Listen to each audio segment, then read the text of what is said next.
Micro processor पहला जो micro processor है वो 1970 में इंटेल कॉरपोरेशन ने इंटेल 4004 के नाम से बनाया था, जिसमें लगभग 2300 ट्रांजिस्टरों के बराबर क्षमता थी। यह सिलिकॉन धातु से निर्मित होता था। ठीक है, यहाँ पे ट्रांजिस्टर क्या होते हैं, देखो ट्रांजिस्टर यहाँ पे आईटी वालों को समझ में आ जाएंगे, और अपन डिटेल में जो ट्रांजिस्टर है वो आगे की क्लास में समझेंगे। ठीक है, यहाँ पे इंपॉर्टेंट है कि कौन सा यहाँ पे जो माइक्रो प्रोसेसर बनाया था उसका नाम क्या था। यहाँ पे इंटेल 4004, कौन सी कंपनी थी, इंटेल कॉरपोरेशन, ईयर था 1970। ठीक है, ये यहाँ पे याद रखने की चीज़ है। और जो आपका जो माइक्रो प्रोसेसर होता है वो किस धातु का बना होता है, सिलिकॉन धातु का। एग्जाम्पल के लिए जैसे Pentium 4, core 2 due, i3, i5, AMD, ये सारे क्या है, प्रोसेसर के एग्जाम्पल है। ठीक है, तो जैसे अपन CPU को 3 भाग में डिवाइड करते हैं, तो ये कौन सा होता है, सबसे पहला CPU क्या करेगा, ये कंप्यूटर की आंतरिक प्रोसेस को यानी इंटरनल प्रोसेस को क्या करेगा, कंट्रोल करेगा। इनपुट आउटपुट प्रोसेस को कंट्रोल करेगा। ठीक है, जैसे मैंने बताया था कि इनपुट आउटपुट को कंट्रोल करेगा। यह मेमोरी से प्रोग्राम को रीड करता है, वह मेमोरी में प्रोसेस को एग्जीक्यूट करने के लिए इंस्ट्रक्शन देती है। यह ALU को बताती है कि डेटा मेमोरी में कहाँ है, क्या प्रोसेस करना है तथा प्रोसेस के बाद में रिजल्ट कहाँ स्टोर करना है। ठीक है, जो CPU होता है वही बताता है ALU को। ठीक है, वही डेटा आपको बताता है कि मेमोरी में कहाँ से लेना है डेटा और कहाँ पे स्टोर करना है। ठीक है, और इनपुट आउटपुट ऑपरेशन जितने भी होते हैं उन सभी को कौन कंट्रोल करता है, आपका CPU करता है। समझ चुके होंगे दोस्तों। जो आपके इंस्ट्रक्शन होते हैं, देखो नोट लगा के लिखा है, जो इंस्ट्रक्शंस होते हैं वो विद्युत संकेतों के रूप में सिस्टम बस की कंट्रोल बस के माध्यम से कंप्यूटर में विभिन्न भागों तक पहुंचते हैं। मतलब देखो जो डेटा उठाते हैं हार्ड डिस्क से आपके मेन मेमोरी में जाएगा, फिर वहाँ पे जो डेटा प्रोसेस होगा वो मेन मेमोरी में और CPU के बीच में होगा। ठीक है, वो डेटा वापस से हार्ड डिस्क में स्टोर करना। ठीक है, तो ये डेटा जितना भी ट्रांसफ़र होता है इधर से उधर वो सिस्टम बस के थ्रू होता है। ठीक है, सिस्टम बस क्या होती है, एक तरह से अनेक तारों का समूह होती है जिसे अपन बस कहते हैं। ठीक है, आगे देखते हैं ALU। ठीक है, ALU क्या होता है यहाँ पे। ठीक है, ALU जो आपके अर्थमेटिकल ऑपरेशंस करता है, जैसे कि जोड़ बाकी गुणा भाग। ठीक है, जो कैलकुलेशन का काम जो होता है वो आपके ALU से होता है, यानी जो गणितीय क्रियाएं होती है। ठीक है, और क्या होता है इसमें, लॉजिकल ऑपरेशंस होता है, तार्किक क्रियाएं। ये लॉजिकल का मतलब जैसे किसी दो संख्याओं के बीच में तुलना करना, निर्णय लेना। ठीक है, जैसे कौन सी संख्या बड़ी है छोटी है, डिसीजन लेना, मतलब है ना। ये सारा काम कौन करता है, ALU, अर्थमेटिकल और लॉजिकल। यह मेमोरी से डेटा प्राप्त करता है, उस पर गणनाएं कर परिणाम को वापस से मेमोरी में स्टोर कर देता है।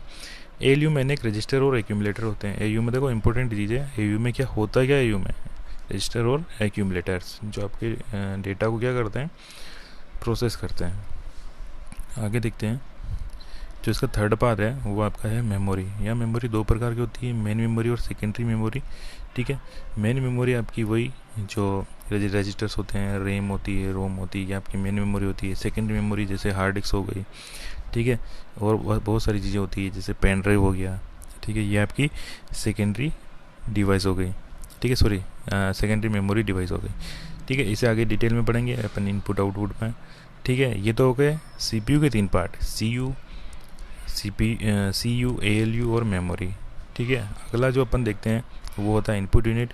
मतलब जिस डिवाइस की हेल्प से अपन डेटा को इनपुट करेंगे वो अपन किस में रखेंगे, इनपुट यूनिट में रखेंगे। ठीक है, देखो यहाँ पे कंप्यूटर में डेटा को प्रोसेस करने के लिए जिस माध्यम का उपयोग किया जाता है उसे इनपुट यूनिट कहते हैं, जैसे keyboard, mouse, scanner, mic, ETC जितने भी आते हैं। आउटपुट यूनिट मतलब जो भी डेटा प्रोसेस होता है उसको अपन कहाँ पे देखेंगे, मॉनिटर पे देखेंगे, तो आउटपुट यूनिट, या उसको आउटपुट लेंगे प्रिंटर के द्वारा, प्रिंटर भी आउटपुट यूनिट। ठीक है, मतलब डेटा को प्रोसेस कर लेने के बाद प्राप्त आउटपुट को किसी आउटपुट यूनिट पर प्रदर्शित किया जाता है। ओके, और आगे आपके मोस्ट इम्पोर्टेंट पार्ट्स है जो आपके MCQs हैं। अगर आपने वीडियो स्किप नहीं किया होगा, अच्छे से देखा होगा तो सारे MCQs के आंसर आ जाएंगे। तो यहाँ पे पहला जो MCQs है, कंप्यूटर में डेटा को एक्सेप्ट करने वाली युक्ति है।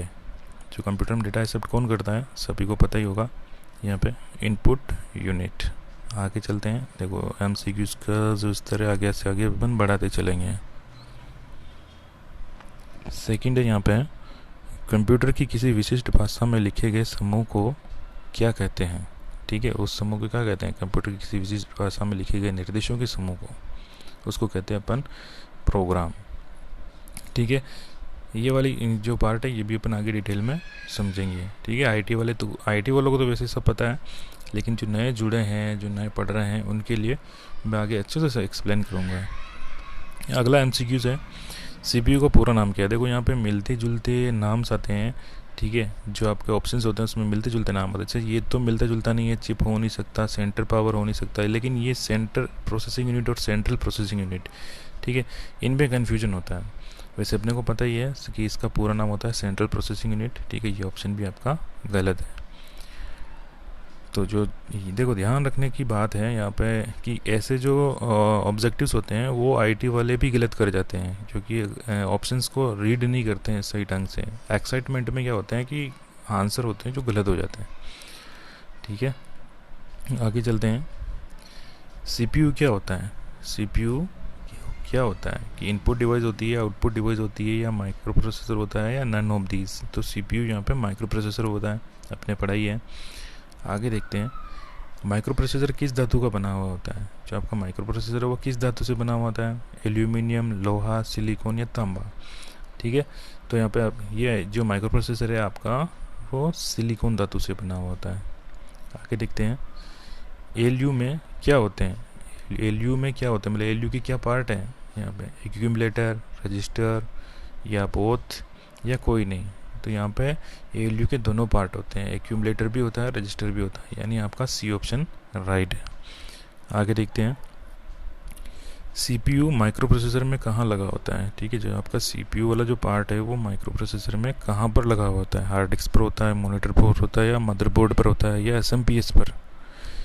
तो राइट ऑप्शन होगा यहाँ पे आपके मदरबोर्ड पर, ठीक है। मदरबोर्ड के ऊपर ही आपका CPU यानी माइक्रो प्रोसेसर होता है, और उसी पे आपकी रैम होती है, रोम होती है, रजिस्टर्स होती है, केस मेमोरी होती है, बहुत सारी चीज़ें होती है।